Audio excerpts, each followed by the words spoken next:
if you were invested in the S fund, the C fund, and or the I fund in January of 2022, you probably lost money over the last few weeks. And I have got tons of questions and so many concerned federal employees ask, oh, what do I do now? What do I do now that my account is down? Today we're going to talk about exactly if your TSP lost money last month, what you should be doing moving forward.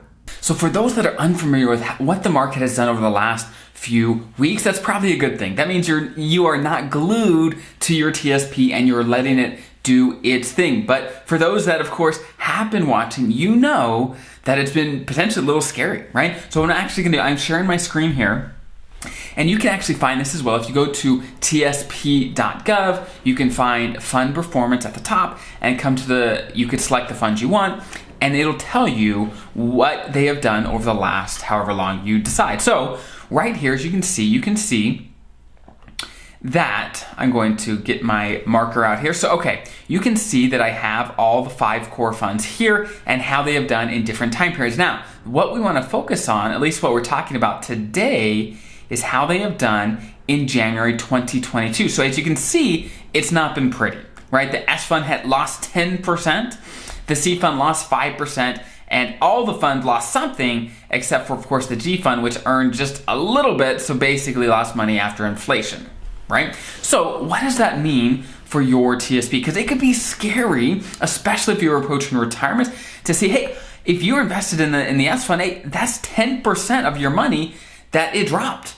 It dropped. And what does that mean for you moving forward? What should you do now that your TSP is potentially lower, a smaller amount than it was before? Now, the first thing that I beg you to do, is don't freak out. Don't freak out. Do not move all to the G fund. Just because the G fund didn't, quote unquote, lose money last month, please do not do that. That is the first thing. Do not move everything to the G fund. And the reason I say that is you have to have a long-term view with these sort of things. You have to zoom out from the minutia of every day, every week, every month to look into decades.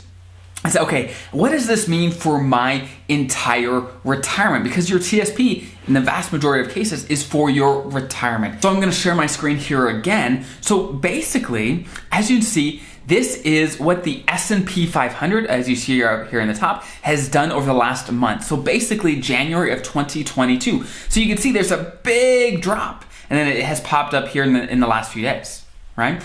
And so that can be scary, like I said, but we have to zoom out. We cannot focus on the short term. We have to zoom out. So, okay, what does that mean? Well, what if we look at the 3 months? 3 months. Okay, and one quick thing, the S&P 500 is actually what the C fund is invested in. So this is basically the same as the C fund, just so you know. Okay, so if we look at 3 months term, as we see here, well, of course, it was up and down, and then this big drop that we saw in January. Now it has popped up to a little less than what it was about 3 months ago. So honestly, if you just stayed in and did nothing, then it set you back about only 3 months. Now, if we look back even longer, let's say 6 months.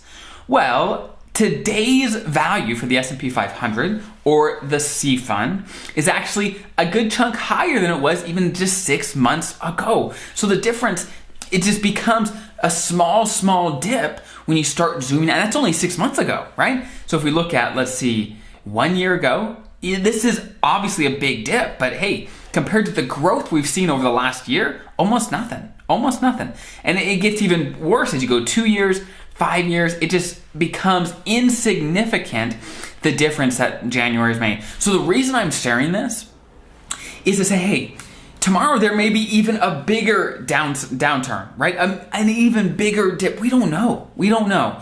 And my point is you have to find a plan that makes sense for you, a TSP investment plan that makes sense for you, your TSP, your family, and everyone. And if it makes sense for you, you have to stick with it.